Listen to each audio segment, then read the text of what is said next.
and you've been climbing and the rope's got really dirty, it will damage it. So a good thing to do is to put it in the washing machine. But of course, if you put it in the washing machine like this, you'll just get in a big mess.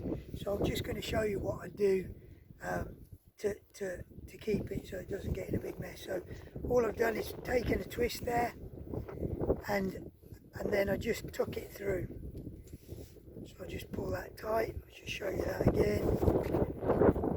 So all I've done is taken a twist there, just taken a twist and put it through the hole, and then pulled that tight. It needs to be pulled tight because otherwise it falls undone in your washing machine.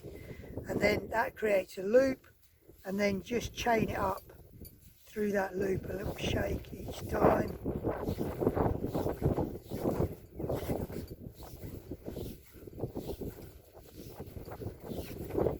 Link it all up. Some people, when they put the rope in the washing machine, and I just put it in on a quick rinse and spin cycle, and it comes out really dry, and then you can hang it up somewhere just to air dry overnight, and usually the next day it's 99% dry and perfectly good to use again.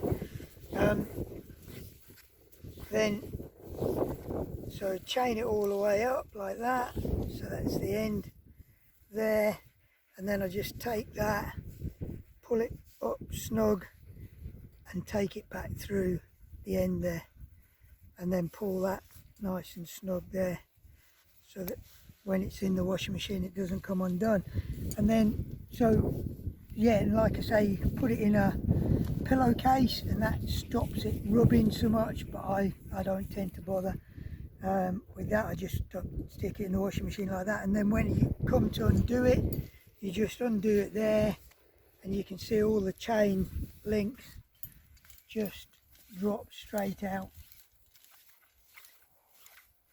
there, and it just pays out fine. So that's what I do if I'm putting it in the washing machine, because it's got wet, muddy, just generally if you're working out in bad weather, which you often are, not at the moment. Okay.